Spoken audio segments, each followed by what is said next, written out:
We have great deals on a huge selection at Toyota Certified Used Vehicle Sales Event. But do you have what I'm looking for? Silver, moonroof, backup camera, cargo space, tinted windows. Jim? We got that. We got that. Oh, phew. I have more. Get Hulu Plus Live TV now and take control of how you watch. Good morning, America. We've got you covered. With over 95 live channels, never miss a second of your favorite live sports, news, and shows. Go to hulu.com/live-tv. AI stocks. Whoa. We gotta invest in AI. But like, which stocks? I know. We can ask AI. How'd this go last time? Awesome. Buy high, sell low isn't awesome. We could lose everything. We could start a shelter for sloths. Oh, come on. We got like 20 streaming services to pay for. Let's use our natural intelligence and research first. Nerd alert. Get your head in the trade. Did you know that you can now listen to the Public Square national radio broadcast right here on Spotify? Join us as we look for real answers to real questions from America's history for America's future. Find us at thepublicsquare.com or right here on Spotify.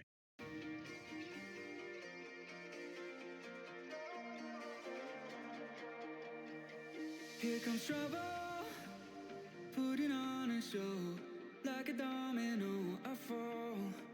Another bottle, don't know what to say.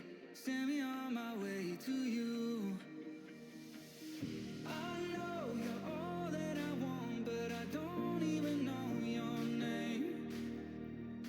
So don't go and leave me lonely. I'll show you another way. And you say it's a one-night thing, but I want something more than that.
storms we chase are leading us, and love is all we'll ever trust. Yeah, no, I don't wanna waste what's left. And on we'll go, through the wastelands, through the highways, till my shadow turns to sun rays. And on we'll go, through the wastelands, through the highways, and on we'll go.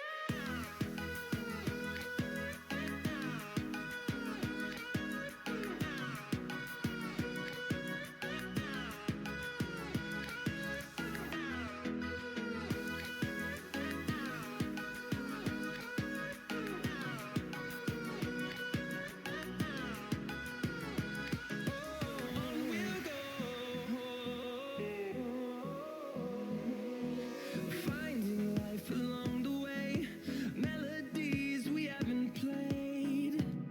No, I don't want no rest. Echoing around these walls, fighting to create a song. I don't wanna miss a beat.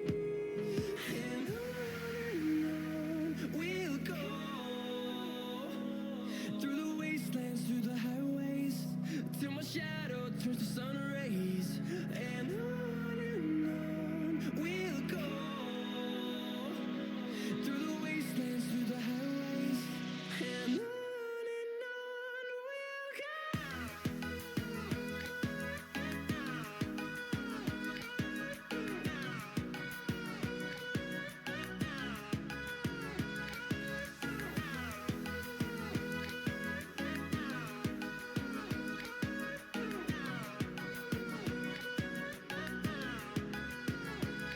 And we'll grow in number, fueled by them to see the horizon, turn us to thousands. And we'll grow in number, fueled by them to see the horizon, turn us to thousands. And on we'll go, through the wastelands, through the highways, till my shadow turns to sun rays. And on we'll go, through the wastelands, through the highways, and on we'll go.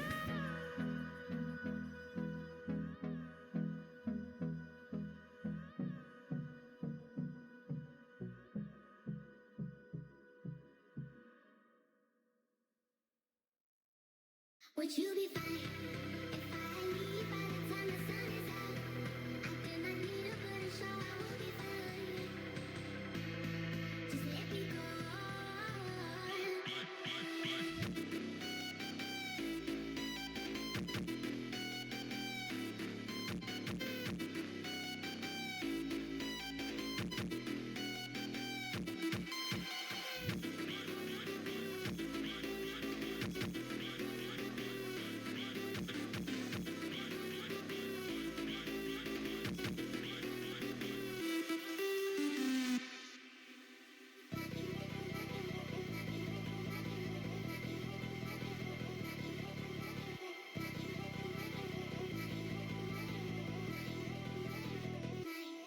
Would you be fine?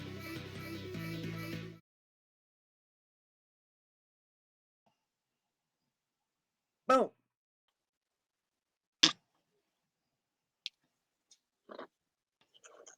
Yep. Welcome, welcome, welcome. Why did- we went one while I was still doing fishy face.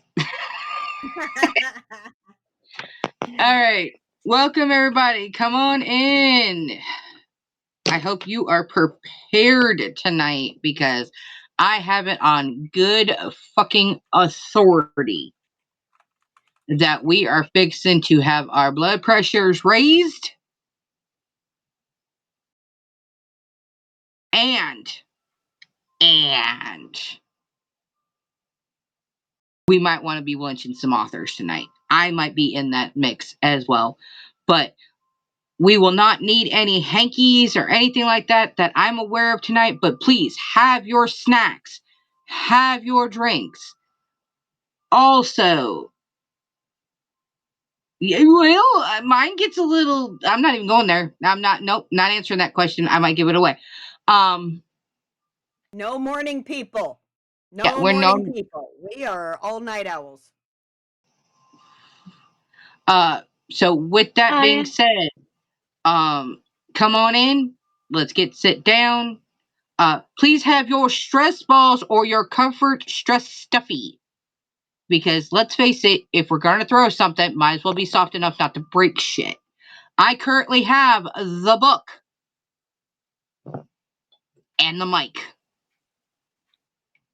that might or might not be thrown across this room tonight. Just saying. And the fact that Izzy is sitting down there looking as guilty as a freaking cat that ate the canary, I'm pretty damn sure that this is going to go the way we want to. So, I don't know what you're talking about. you can only act sweet and innocent while you're 7.5 hours away. Um, but any Hoosiers, see how I put that one in there? But any Just Hoosiers, yeah. let's go ahead and get our party started for the night. In case you don't know, this is the Hold My Pen Promptcast. I am your host, Julie DeFisher, author of Destined for More, the Four Queens for Four Kings series, and many, many fucking others. We also have our co-host, Izzy Krause. I know it makes her freaking cringe every time I do it. Our extreme reading tracker, all around baddie when it comes to you needing a book recommendation. And in the last year and a half, been drugged in kicking, screaming, nails breaking off into the writing world. But she is a fantastic fucking writer. I don't care what anybody fucking says, and they can fight me on it. I don't give a damn. And then right below us, you have Miss Kesh Butler. I haven't practiced yours enough to do it right. Um, which is our Edlon or Etlon, writer, fantasy writer. Her and Dahlia give each other a run for the damn money of who's gonna scare our damn pants off. But And I promise I am wearing pants today. Okay. I was asked in a different conversation if I was wearing pants. I'm just wearing short shorts because I am burning the fuck up. When we women get to a certain age, but no, I am wearing pants. I promise you. it's like, yes, we're wearing pants. Do we want to be wearing pants? Some of us, no. Other of us, maybe. But at this particular time, you don't see below here. So let's just keep it professional, people. Unless I get up. I just wanted to, like, when I get up to leave the room, get a refill or whatnot, I just wanted to make Yeah, sure everybody is aware I am. Only work K-night. yeah. She's doing the thing. Exactly. Kane. Look, I might work from home. This might be my primary job. I have not started really making money at it, but we're trying. And as long as I get up every day and can put some words on the paper, I've done what I could do. Hmm. But are there days that I sit here and just freaking shorts and a sports bra and call it a freaking uniform? Yes, I do. Why? Because I'm inside my freaking house. If you're looking, then you're a peeping Tom. Right? There we go. So, of course, we've got a couple of submissions to get through tonight, and we are, of course, working on Plotoween. That is our October theme, where it's like, get into those side plots, the subplots to make your book a little bit more fleshed out and feel real and lived in.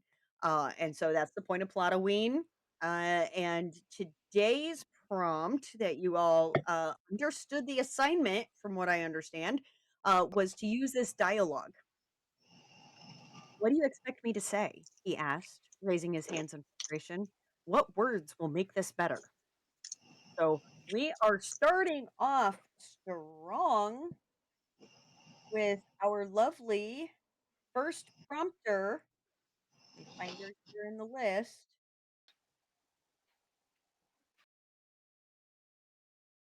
There we go. Trisha Jones. Let's see how she can rip our hearts out this week. What do you expect me to say? He asked, raising his hands in frustration. What words will make this better? I turned from the bathroom sink. There is nothing you can do or say to fix this. You basically told all your coworkers I am a mooch. I did not, he argued. I just said I pay for everything because you don't work. That is calling me a mooch, I yelled back. I'm not working because I am so pregnant I am about to pop. Okay, if what I said was wrong, what should I have said? In a more normal tone. My wife is on maternity leave, so I am helping take care of things so she doesn't have to worry, I said, walking out of the bathroom into the bedroom. He nodded. I'm sorry. I didn't mean to make it seem like you are a mooch. Sorry doesn't cut it. You didn't think before you spoke. You don't care what people think of me, I snapped. I will tell everyone I misspoke, he responded, trying to get me to forgive him. It's too late, I said. Everyone already thinks I am being lazy. The looks they were giving me. I was crying at this point. Oh, honey, I screwed up. I never meant for people to think you were lazy, he said, trying to comfort me. I will do anything to fix this. I shook my head. You can't fix this. I grabbed my pillow and went to leave the bedroom. Where are you going? He jumped up to follow me. I'm going to the guest room, I said. You need to think about what you say and how it sounds like to others. I shut the door to the guest room and locked it. I spent most of the night crying. When I got up the next morning, I found a note on the kitchen counter near the coffee machine. Sam, I am very sorry, sweetheart. I left early for work. I will do everything in my power to fix my massive mess up. I called your mom and told her what I did, and she will be coming by to see you. I will text you to see if you want me to come home. If you don't, I will stop by long enough to grab some clothes. I will stay in a hotel until you feel I can come home. Your loving husband, Alan. I sighed as I set the note back down and continued to make my tea. I was still upset about what he said, but I was starting to think he honestly didn't mean it to come out the way it did. I made myself some toast while my tea steeped. When that was done, I sat at the table and ate my lightly buttered toast and drank my tea. I had just finished my food when my mom knocked, then walked in. She came over and gave me a hug. Hi, Mom, I said as she stepped back. Hello, my sweet girl, she said, removing her sweater wrap thing she always wears. I went to stand up to put my dishes in the sink when Mom stopped me. You sit down. I'll do a little cleanup a bit while we talk. I didn't argue. I knew better. All right, Mom. Alan told me what happened last night, she said, loading the dishwasher. I completely understand why you were upset, and you have every right to feel that way. I sighed. But he is trying to fix it, she said, not looking at me. Would you let Dad say what Alan said and just move on like nothing happened? I asked, shocked. I never said just move on. I'm saying to talk to him calmly. Let him know what he did and why it hurt, she said, sitting down at the table with me. I was about to say something and she stopped me. Yes, I know with you so far along, emotions are running high, but has to know you still love him even though he screwed up. I sat, just letting what she said sink in when she said, let me ask you something. Has he screwed up this bad before? I shook my head. No. Mom nodded. And you still can see a future with him? I nodded. Mom, I think my emotions might have gotten it carried away last night. That is possible, but I want you to understand you are allowed to feel hurt, she said. But give him the chance to fix it. She took my hand. If he gets it fixed and he doesn't screw up like this again, great. But if this repeats itself more, you and the baby come home to me. I nodded. Making a mistake once, maybe. And I mean a big maybe. Twice is one thing. But anything beyond that is not something you should ever have to deal with. She hugged me. Now, let's sit in the front room and watch some goofy TV and laugh. I smiled. All right.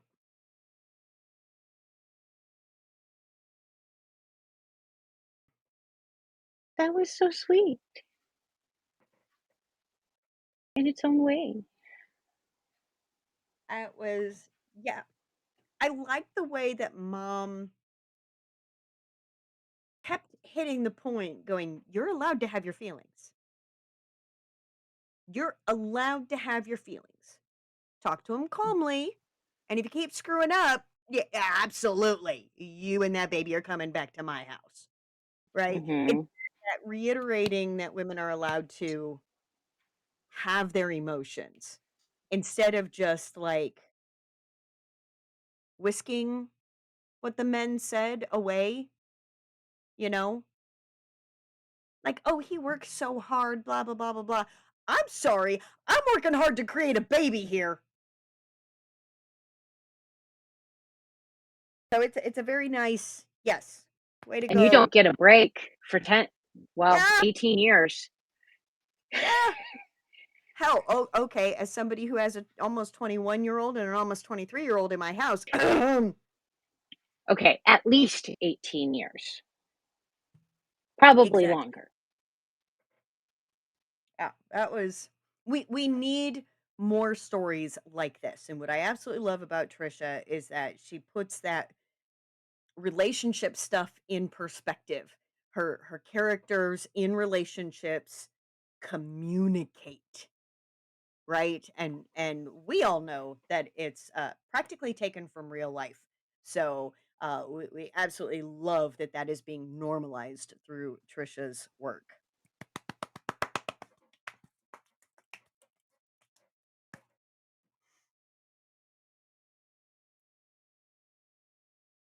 Otius, how do I have 22,000 prompt points? Jeez, oh Pete. Let's redeem Take some. that, depression! Plus, I want to see how it actually shows up on the screen because of where I moved it. Oh, it's down there. Yeah, you moved it down, but it comes in really, really small. Yep.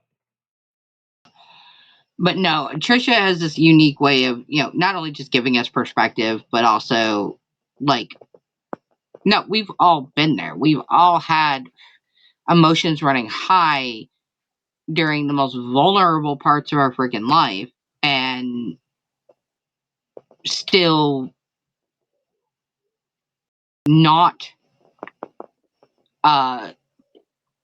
committed the all end all be all. And it's nice to have that perspective. It's nice to see it from the other side. Like, no, he fucked up. He should have known better. Oh my god, I cannot. When I heard those words come out, it was like, what the hell?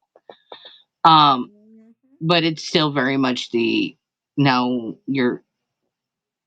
It's like between what he said, the pregnancy hormones, everything like that. You might. I'm not saying you did overreact. I'm saying that you might want to, back up, reevaluate, and then move forward.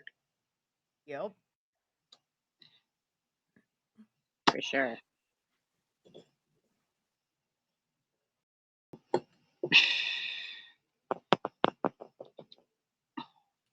right. So next up, someone who could not be here with us tonight because date night with the hubby, Mr. PA Power. So, yes, go have fun with the hubby. We'll yell at you later. You'll see it on the replay. We're all good.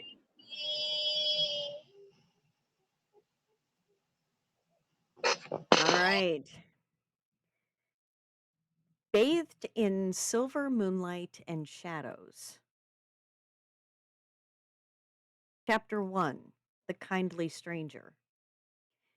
The man everyone in Greystone called Uncle Marrow arrived with the dawn, his long coat dark as morning and his eyes never seeming to age. The mist clung to him like memory as he stepped up to the crooked door of Abigail's tired cottage, rapping twice, soft out of habit. Greystone still slept beneath a blanket of fog, its chimneys cold, its streets slick with last night's rain. Only the crows watched him approach. He had come to this house many times before, but today the weight of the visit pressed heavier than usual. An errand, long postponed, had finally come due. In Greystone, people whispered that Uncle Marrow never changed, that he had been coming and going for generations. Children left wildflowers on his path for luck. Grown men crossed themselves when he passed, yet none dared ask who he truly was. She opened the door with a smile that was all creases and kindness. "You've been gone too long, Marrow," she said, ushering him inside. "I was beginning to think even my friend had forgotten me." She wiped her hands on the worn apron. He smiled faintly at the jest. "Never, my dear Abigail. I would not dare. We have known each other far too many years." "Yes, a great deal of years, and you never seem to age. I wonder, are you hiding anything from me?" Her eyes gazed from head to toe. Something was different. "Abigail, I am the same man you have." Marrow started to explain until she waved him off. As she poured him tea, though he never seemed to ever drink it, they sat together at a worn wooden table, a flickering candle between them. For a while, they simply talked of weather and crops, of the schoolhouse, of how quiet the house felt without the laughter of children. His gaze drifted to a bundle of old, dried flowers hanging above the hearth. He reached out, fingertips brushing the brittle petals. A low hum escaped him, something soft and distant. He took them down and examined them. "You remember those," Abigail said, smiling faintly. "Michelle wove them into your hair once. You looked quite the fool, but you were too kind to stop her." "I remember such a sweet child," he murmured, almost wistfully. She laughed for hours. "I hadn't heard such a sound in centuries." "Centuries? As I expected." Abigail crinkled her nose. Merrill only looked at her, his kind eyes a light blue that reminded Abigail of the sea. "And Trey," Abigail continued, her tone proud, "you taught him to hunt, though you never let him kill a thing." Taking a sip of her tea, eyeing him all the while. Marrow chuckled. "He preferred to feed the foxes. Said he liked their clever eyes." "You've been away too long," she said again, her smile trembling at the edges. "They miss you." Her hand shook while she held the teacup. He set the flowers gently back in their place. "And dye them, Abigail." In doing so, a single slip of paper fell from his breast pocket. A silence grew between them, thick, uneasy. Outside, the dawn seemed to dim as a storm started to brew. Abigail folded her hands on the table. "Uncle Marrow," she said softly, "where are my children?" She reached out, picking the paper off the table and glancing at it. "They are around and cared for, I am certain of it," he said, removing his hat. His voice was velvet and sorrow all at once. Her thin hands trembled as she held out a folded paper. "Death," she whispered. "My name is on the list. Your list." He paused. The word struck like a bell in a cathedral, clear, impossible to unhear. "How did you know?" "I always had my suspicions. It also explains why I feel better than I have in years," she went on, voice cracking. "But it says I died last Tuesday. Why do I feel so alive? And why did you wait so long to come for me?" Marrow, death, lowered his gaze. "Because, Abigail, while the children were at school, a band of rogues set upon your home. You, my dear, were attacked. In death, there is no time, it is endless. I was also preoccupied. Preoccupied? But surely you could have stopped the attack, warned me and the children. I cannot interfere with fate. As fate would have it, the rogues killed you in search of those you cared for. But didn't you interfere for the children when you brought them to me? She accused, tears brimming. Would you not interfere again? So they have the only mother they have ever known? They were not in my book that night I found them, nor the next. Their fate was to be found and raised by a woman I knew who never had children, but would be a perfect mother. The children were safe that day, as your name alone appeared on my list. Her breath came out in short, panicked gasps. Then tell me, if I am dead, where are they? I cannot say. Death's words were hollow and almost cold. Marrow! Abigail clenched her fists at her side. What do you expect me to say? He asked, raising his hands in frustration. What words would make this better? He murmured, spreading his pale hands. Abigail, you have lingered too long among the living. It is time to rest. It is my own selfish fault. I could not claim you. I did not wish it to be true. Let me take you to what comes next. She shook her head. I only wish to see my babes one last time. I am sorry, Death said, voice breaking with something dangerously close to human sorrow. You cannot. They heard of your passing and ran away together, but became separated. I have searched for them, yet it is as if magic itself hides them from my sight. Abigail's eyes glistened. She swallowed hard, her voice small. Where, where is my body? Death hesitated, but she raised a trembling hand to stop him. Never mind. Like you said, rogues attacked. As a human, how could I have survived? They would have destroyed my home, my body, nothing left to bury. He bowed his head.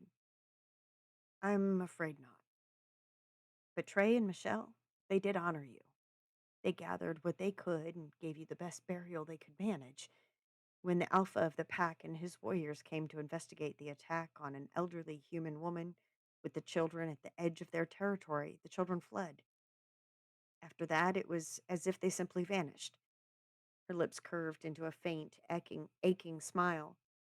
Then they lived. That's enough. Death stood, extending his hand. Come, Abigail. It's time. She rose slowly, her hand small and frail in his. The candle between them wavered, its flame shrinking as though it, too, understood what was about to happen. When he stepped into his shadow, the light gave one last flicker, then died, and everything went quiet. When the door shut behind them, it did so, without a sound. Silence.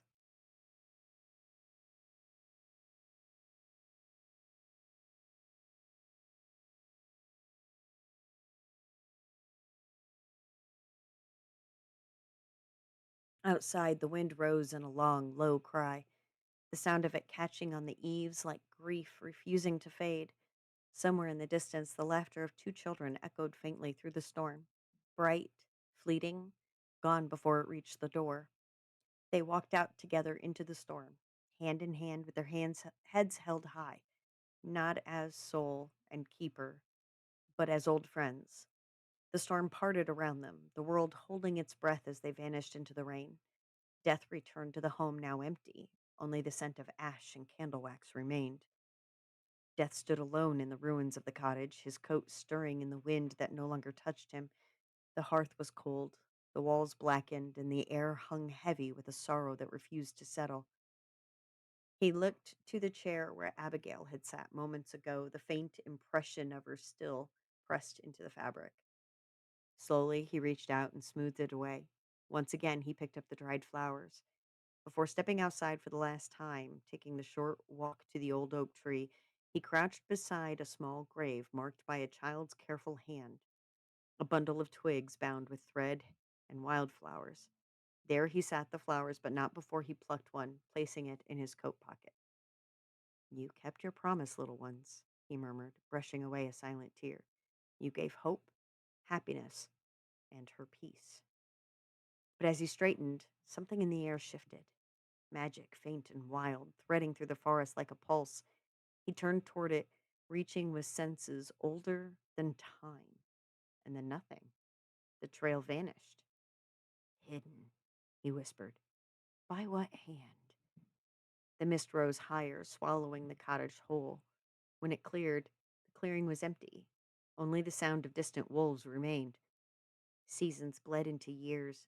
The story of the old woman on the edge of the woods became a whispered warning told to pups and children. Don't stray too far, or death will find you with kind eyes and a soft voice. But death did not return. The forest reclaimed the cottage, the grave, and the name Abigail. Only the pack warriors remembered the scent of smoke and sorrow. And deep within the Alpha's territory, beneath the iron hand of discipline and dominance, a girl with dark hair and curious eyes learned to sweep floors and stoke fires, unaware that she once braided flowers into death's hair.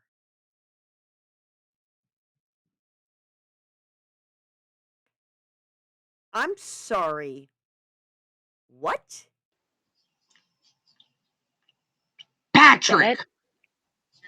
Oh my gosh. Uh, That was kind of heavy. He did not tell me that. If I would have known that, I would have gave the hanky warning. Wow.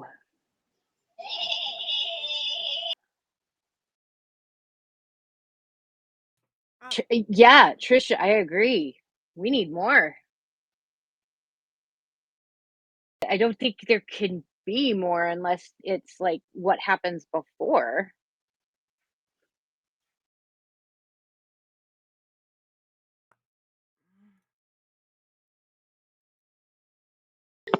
This is part of what Patrick was writing prior to the sinful signing stuff. Mm. So yes, there is more.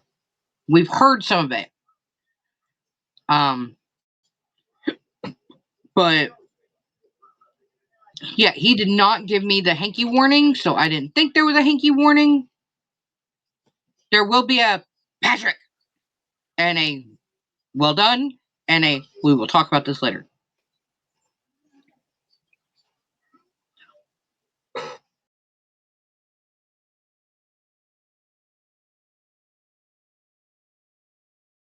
Izzy turned the camera off.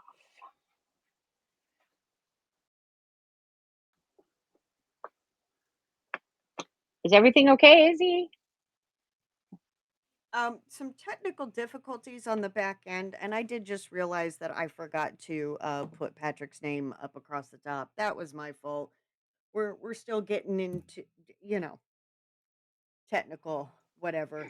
I don't know how to feel right now. So, um, yeah, mhm, mhm, mhm. Like I said, that was heavy. But like Yes, in a very good much way. so. Very much so. All right, be right back. Coffee has gone through, so there's a bit of a break here, real quick. We will be right back. Kesh, you have the con. I have the con. Okay. That's assuming I don't need a break, but okay.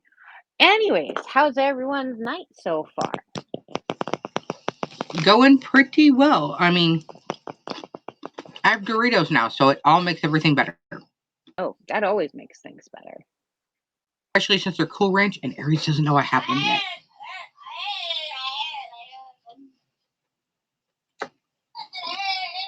I found some really good sour cream dip at Walmart the other day. It's bacon cheddar and it's gluten free, and I was like, yes, I can eat this. And I can show you how to take that dip that you love and turn it into loaded potato soup. I already know how to make loaded potato soup. Okay. There was one soup that I made a lot of, but now I can't do it because it has beer in it. And I don't know what I need to do is see how it tastes with like cider or mead in it. But it's like German like sausage with the beer, and it's like a stew with potatoes in it and other veggies, and it's so good.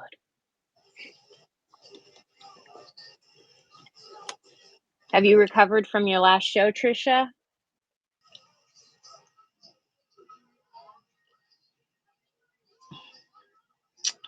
Didn't you have another one coming up soon too?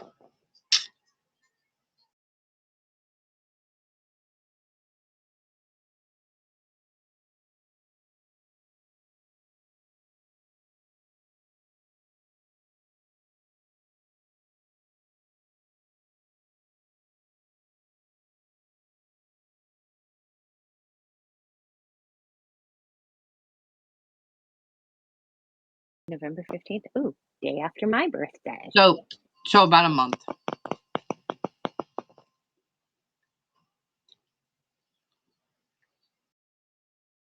Where's that show?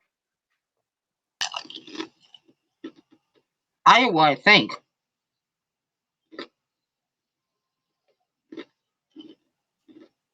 Isn't that where, well, Yeah, it's Floridian, Iowa. nice.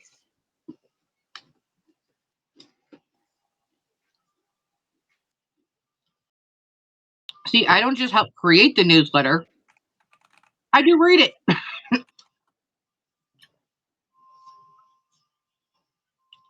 Yeah, and she Yes, does your just book. had the fourth book release. Yeah. Yep. She's been one busy bee. Very much so. I'm taking a look here. Okay, what do we got? Oh, I don't have the 15th in the events in the Discord.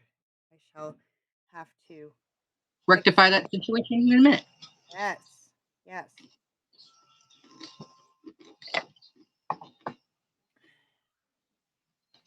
I would be You excited should too, be. Trisha. All right. So we are 45 minutes into the show. We've got 2 done. We have 4 left. Let's keep going. Hopefully everybody is back from their little break. I didn't need a hanky from Patrick's, but that, oh. So now we are on to our lovely Cash Butler. Back to the world of Etlon. The moment he stepped into the room, everyone went quiet. William stood in the doorway to the drawing room, next to the verdant throne room. He was unable to move. All he could think about was his father and all the meetings and councils that had occurred there. He noticed that the map and pawns were still set on the table from the final council before the Allied forces made their way to the battle that had taken Varan from the world. He finally found the will within himself to take that first tentative step into the room as the new ruler of the empire and future king of the merged kingdom with the dragons. A breath followed by a step, then another and another, slowly walking till he came up to the table in the map, the large pawns that represented the different forces who had met on that plateau. He released a deep sigh as the memory of watching his father getting taken down flashed through his mind. It was something Weiyun knew would haunt him for a long time. He brought himself back to the drawing room, taking a second look at the map, and then taking one of the pawns in his hand, placing it in the box, sitting on the edge of the table. He started the process of clearing the table for the meeting with members from the Council of Lords, the generals from the Elven forces, Lord Governor Thrail for the Vermilion Kingdom, and Fogel for the Oscarine crippled Valkyrie. He eyed the people standing around him, watching as he removed them. It felt like a finality to a chapter in his life that had gone horribly wrong, only to be emphasized by everyone around Wayun referring to him as king. He hated it. Your Majesty, how is your hand? Lord Udrin, his uncle and father's best friend, finally broke the oppressive silence. It's fine. I can use it. That's the important thing at this point. He briefly glanced at his hand, the bandaged wound still bleeding slightly through the stitches. He looked up, his eyes briefly meeting Udrin's, the two of them now having two shared losses. Your Majesty, if I might interject, but we must start the meeting so that the announcement of your father's passing can be shared with all of the Empire's citizens and the year of mourning started. One of the more senior lords from the council broke into the conversation, bringing their minds to one of the reasons they had gathered. Yes, of course, Wayun trailed off. Normally, he could say the things that he needed to say, but currently all his mind could do was think about his father, siblings, and the issues around the Princess Zokara. So he hesitated, searching for the right words for what he wanted to say. I I think I don't know. His anger burst forth as he pushed on the table, startling everyone and moving it toward the wall by a few feet. King Wayun, I know this is not the best time for you to be dealing with these matters, but most of the things we need to be discussing now are time sensitive. Would you mind stepping out into the other room for a moment so that we may talk? Lord Udrin spoke up again, his normal, calm tone replaced by the stern voice he used when the council would get out of hand. Yes, I think that might be wise. Lord Zaorn broke into the conversation, his tone oozing with disdain as he eyed Thrail. I think it would be wise to not talk to your ruler in such a manner. Fogel's voice broke in as he walked into the room, the gruff tone he used when he spoke to those not in his close circle of trusted people harsh against the ears. He walked over and stood next to Thrail, acknowledging the governor with a nod of his head, then bowing to Ayun. Wolf's King. He used the honorific in place of the Your Majesty everyone else used. Fogel. Wayun returned the gesture, the anger he had felt leaving just as quickly as it had appeared. Your Majesty, if you will. Udrin stood by the door, waiting for Wayun to accompany him. Of course. I shall return in a few minutes. He excused himself as he turned and followed Udrin. Wayun, I am speaking to you as your uncle, and not as royal advisor. I know that you are unsettled by your father's death. Be that as it may, displays like that will not win you allies within the Empire. With how devious many of the members of the Council of Lords can be, any support you may have is in danger. There are enough members of the Council who are alive and serving during your grandmother's reign, and rest assured, they will try to use that anger against you, just as they did with her. Udrin lowered his voice as they walked away and out along the far side wall of the throne room. What do you expect me to say or do? Wayun asked, raising his hands in frustration. What actions or words will make this easier? It's not like I have been king before.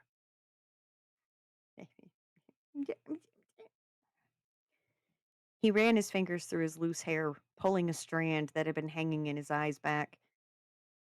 He felt like things were spiraling out of control. Not that he had everything handled to begin with. Every ruler has their stumbling points when they start their reign. You have the misfortune of becoming one before you are truly ready. Let's not discuss how you are in a situation where that stumbling could be deadly.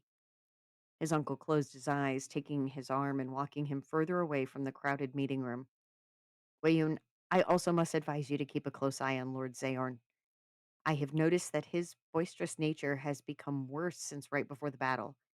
What's worse is that he has a good portion of the council on his side, a fact that could make your life as king miserable. He finished, the warning something the younger elf hadn't even considered. Are you saying that he would be brazen enough to lead a coup? Wayun's disbelief of the situation growing. No, I don't think he would. At least, not any actions that would be that direct. But whatever he did would have a similar effect. Throwing the Empire into a tailspin, I doubt it would survive. Udrin looked over his shoulder. The sound of someone pulling the meeting room door open had caught his attention. But father had the council's loyalty. How is it that they would be so against me when I have yet to make any real actions as king? Wayun had turned to see what had garnered his uncle's attention. Yes, your father had the loyalty of many on the council, but he also had their fear. I don't know if he did it intentionally or not, but you were away when he took retribution against the members of the council that had funded and ordered the assassination attempt on Ileandra. He possibly would have left the matter for the courts to decide if it hadn't resulted in your sister Kiva's death. When those men were executed for that act, many regained their fear of him. Udrin finished as he returned his gaze to his nephew. He never told me that he had them executed. He didn't really know how to reply to that information. Enough of this talk. We need to return. Wayun, my point is that you need to give them that fear to keep these men to heal. Fear seems to be the only thing they understand. Now, I'm sure everyone is getting restless waiting for us. He pointed, pulling away from the king and toward the room. Thank you for your patience. I think that it is time to start the meeting, Lord Udrin said as they walked back into the meeting room, everyone staring at the two of them as they walked in. How do we know you're not trying to influence our young king to your whim, Udrin? Lord Zaorin wasted no time with the accusations. I would implore you to watch what you say. You don't want to be misconstrued to be thinking about sedition. Wayun looked directly into the man's eyes, narrowing his own and making a mental note to keep an eye on the elderly lord. There was something in his gaze that did not sit well in his gut. How is asking a question about who is influencing you sedition? I merely want to make sure that you, your majesty, at such a tender age, know when someone is trying to sway you in ways that might be detrimental to our great empire. Zaorin's smug tone spoke of his animosity toward the other lord. What makes you think that Lord Udrin would have damaging ideas for us? He has served both my grandmother and father with undue loyalty and honor. He is a true son of our domain, Wayun defended, sensing immediately what the other man was trying to do. That's my point. He has been too close to the royal family for too long. You need to have advisors who are objective and not involved or closely related. While his point may have been valid, there was a pretentiousness in his argument, hinting where he was trying to lead the conversation. Lord Zaorin, this is not the time for this discussion. He stood tall, pulling his shoulders back slightly, giving him a posture that he hoped would get his point across. Right now, we need to figure out what went wrong with the battle we just lost. Many people from the Vermilion forces died helping to defend us. Many of my Oscarai fell, including two of my pack brothers. The Valkyrie were pretty much crippled and will take several decades to bring their numbers back up to a healthy number. I will not tolerate us going off the topic to assuage your ego. He walked over to the man, giving him a close up view on how much bigger and stronger he was compared to the aging lord. Ziorin's eyes were wide in shock as his king towered over him. He shrunk away toward the wall, trying to put as much space between himself and the younger elf. Do we have an understanding? Wayun looked around the room, making eye contact with everyone gathered. Many bowed their heads in acknowledgement. Well put, Wolf's King. Fogel roughly hit his chest with his gloved fist, the Oscarai gesture given after a fight was won. He stared down Zeorn, trying to emphasize the fact that Oscarai were behind Wayun. I understand, Your Majesty, the Lord grumbled, finally sitting down in one of the chairs along the wall. Does everyone else understand? Wayun turned, looking at everyone in the room. The room became eerily quiet in response. Now, let's get this meeting started. He took his place at the head of the table, looking down at the map. So, I think everyone knows and understands why we are all here in this room right now. That's out of the way, so I want to know what went wrong. I want to know how we missed this and where it was being hidden. I want to know if this is a one-time thing or is it something we will now have to continually worry about. I think those are the most important questions right now. He looked to Fogel and Thrail. I have a feeling that the quarry Where all the scouts never came back from their missions is where the answer lies. The half dragon pointed to the mine that had been a thorn in their side since they had started to try and get answers to what the King of Death was doing in the northern mountains. I think I would agree with His Highness. We have no information on that spot. The Valkyrie flyovers yielded nothing. So I feel that means that whatever is going on there is happening in the mines with no active activity outside. Thrail added, pulling a pawn and setting it by the mine. I would like to add that most of the other questions, save one, are answered by whatever is happening in this area. The final question you posed, I feel, is something that we need to prepare for the worst and hope for the best. By that, I mean that if he is starting to use weapons from the human realm, then perhaps we need to be looking for answers from there ourselves. The elder dragon walked around the table as he spoke, stopping in front of General Nonum, bowing his head to the elf. The general raised an eyebrow as he looked back at the Lord Governor. If I'm not mistaken, General Nonem has experience in the human military and with their weapons and tactics, yes? Wayun looked to the general, waiting for an answer.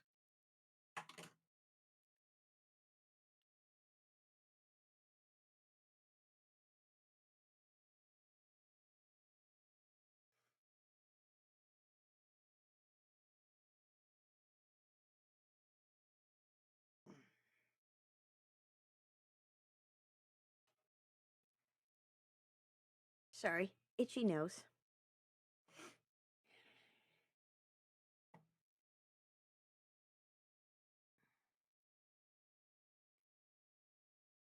I have, yes. It's a little outdated at this point in time, but it's more than mostly anyone else in our forces.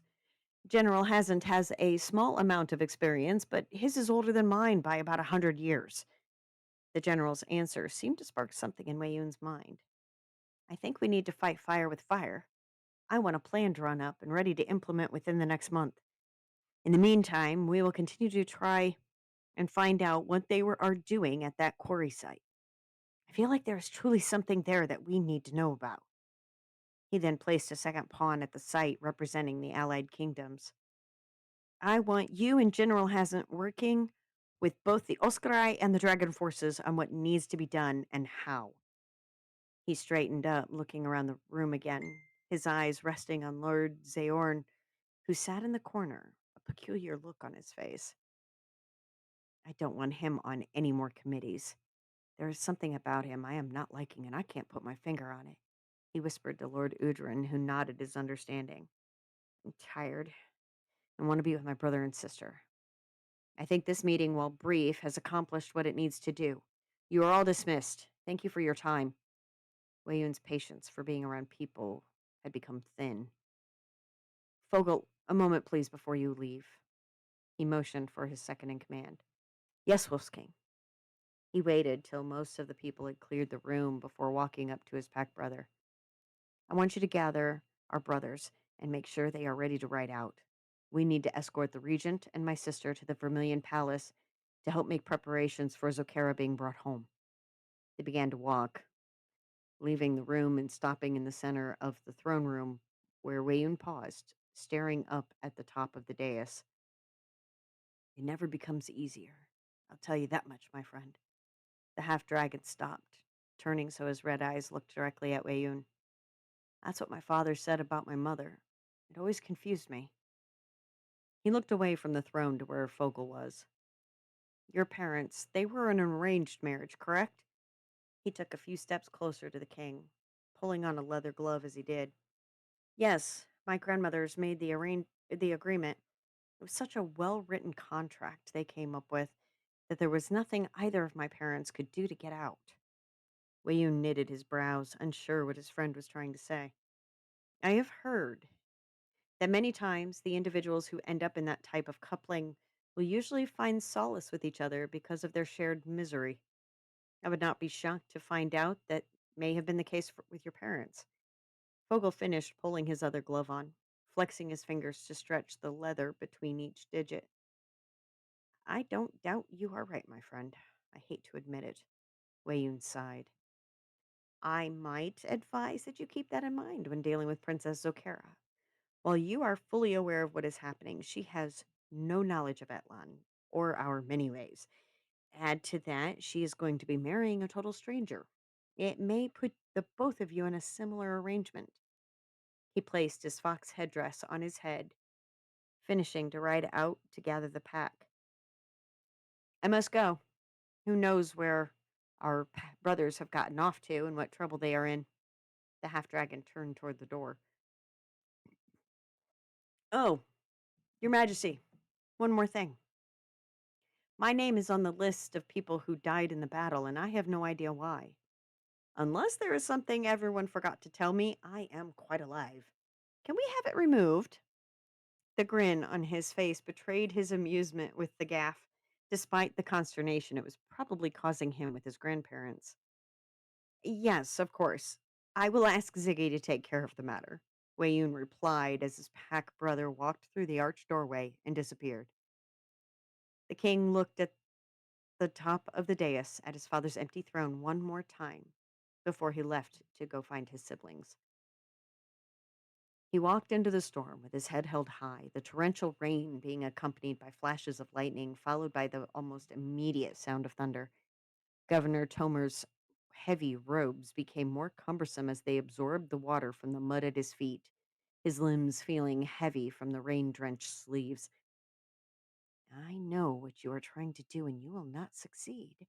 The King of Death's voice filled his mind, fighting for control of his body, while he continued to walk out into the open field with hopes that some lightning might strike him down and end the fight he dealt with every day against the infection and its master. I will fight you with everything I have. I will no longer be your dog. Find someone else more willing. The tears were streaming from his eyes. He knew that his wife and daughter were more than likely gone. Whether they were still alive or not, the King of Death had made the mistake of allowing him to see where they were, and he lost all hope. I can release them from the infection. The voice trailed off, seeming to echo around within his skull, making him stop in his tracks. Prove it. Tomer stood with his arms outstretched, trying to be the tallest object in the field. Go back to your cottage, and I will have them brought to you, safe and uninfected, the voice hissed, causing his mind to feel like it was getting ready to split open. He fell to his knees, clutching the sides of his head as he yelled in pain. Prove it! His voice left his mouth shrill and whimpering, more tears falling as he looked up into the dark sky as a lightning bolt arced across the vault above him.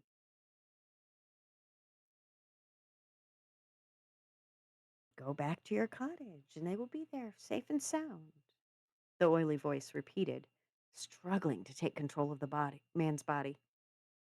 Show me now, or I will not do anything else you say. The primal sound of pain was all he could hear as the burning began to radiate down his back and through his extremities. Fine then, have it your way. Look by the pond. The King of Death instructed, a massive commotion drawing Tomer's attention in that direction. The mix of rain, tears, and pain made it hard for him to focus, but he managed, just barely seeing the shapes of a woman and child stepping out from a portal formed by the waters of the small pool. See, they are alive and uninfected. The voice reassured him as the pain subsided, allowing him to unclench his jaw and relax his muscles. Adane, Raina, he cried, standing and running toward them, the weight of the wet robes causing him to trip over himself several times as he ran. Tomer? His wife sounded confused by his sudden appearance. His daughter was crying as though she was terrified. Adane, it's me, I promise. You'll be home safe soon. He slowed down, stopping meters from the edge of the swirling waters. Raina, there's no reason to be afraid, Poppet. It's your papa. Don't you recognize me? He asked the girl, who was clutching the fabric of her mother's skirts. Stay away from us, death thing! Dead thing! Adane exclaimed as he came a little closer to them. He froze in his tracks, the word echoing through his thoughts, as he just stood staring at the two of them. See, they are fine. You, on the other hand, are infected, and that is all they see. They see the monster that you are. The King of Death's words suddenly sounded rational to Tomer, whose breath stuttered as he inhaled, watching as his wife and daughter ran from the pond, away from him. Okay. You win, master. I will do as you wish. He felt warmth mixing with the streams of rain running down his face, the tears streaking his cheeks as he watched his family disappear into the woods heading toward the town. Now, you know I cannot let them reach the town. I cannot allow them to compromise you and your mission. It felt like the voice was chuckling as he said it.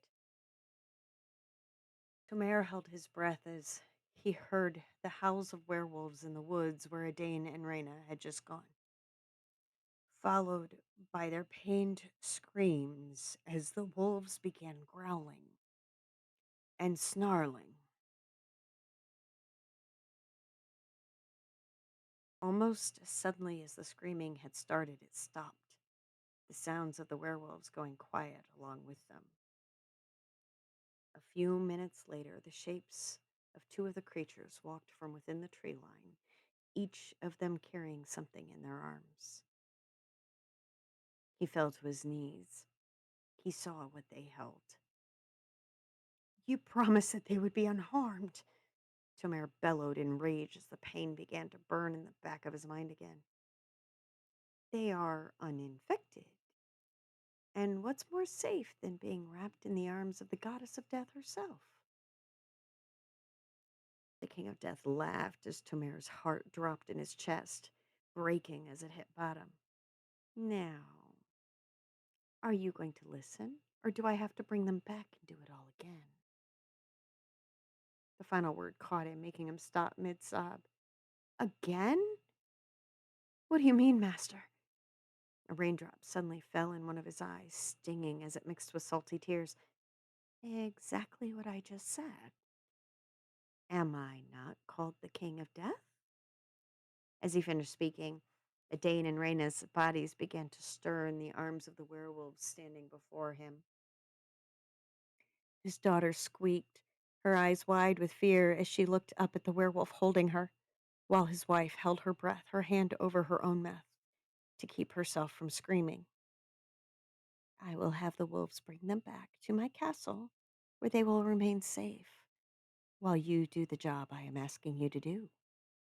Then, once that is complete, I will have them return to you and withdraw the infection from all three of your bodies. Then, the three of you will be free to resume your lives as they were. A pang of paranoia wrenched Tomer's gut, something deep in his mind alerting him that the King of Death was lying. He then convinced himself otherwise, rationalizing what the things he was being asked to do would accomplish for Etlon. He was doing them for the good of Etlon and his family. He picked himself up off his knees, turned back toward his cottage, and walked in. The robes hit the wooden floor with a wet thump as he pulled them off, the tunic and trousers that were beneath soaked through just as much. He removed them as well. I will do my task and they will be free, he began to repeat to himself as he laid in his bed and curled up to go to sleep, hoping that everything was just a bad dream.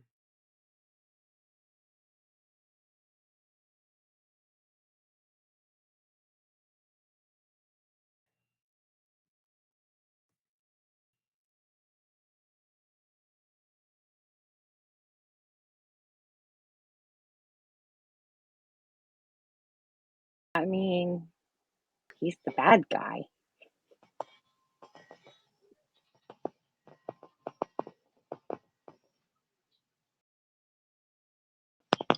Madame.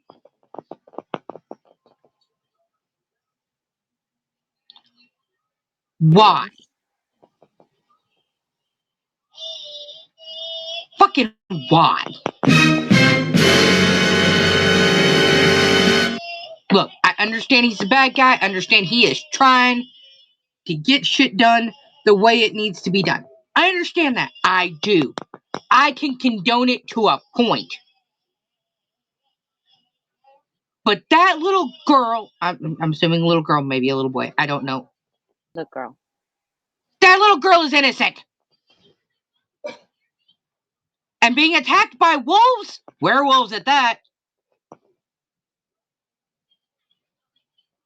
Like, I understand there's no honor among fucking thieves, but damn. I'm just going to say things are not as they appear in that situation.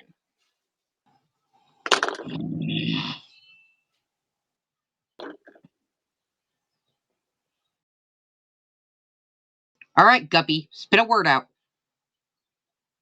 She can't. I broke the Izzy, I think.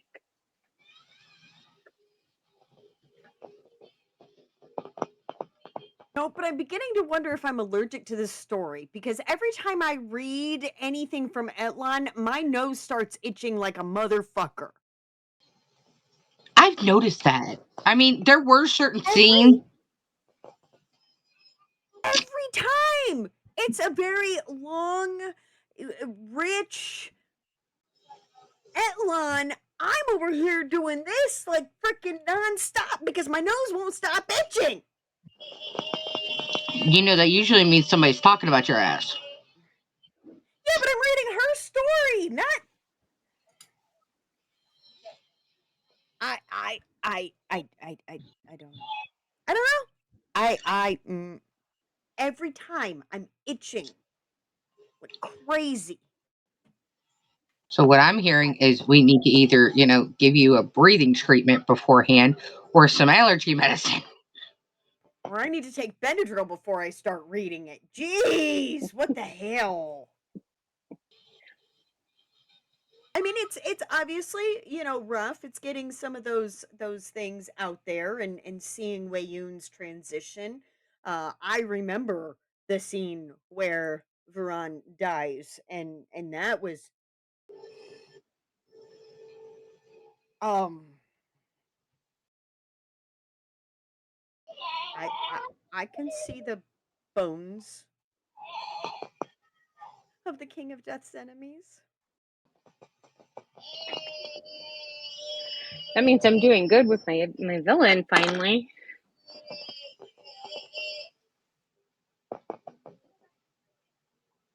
He's sick, twisted, sadistic. Mm-hmm. I.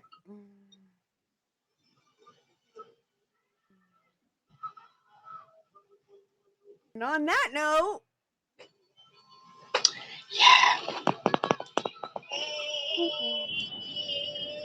But you know what? I'm throwing the mic at you. That's a good throw if you can get me from as far away from It's all about the arch. the arch. Okay. It's all about the arch. But yeah, I mean, well done. But what the fuck? right? All right. Next up, Julie DeFisher. Another entrance into cut and cufflinks. Let's see how we progress with Riot and Cassian.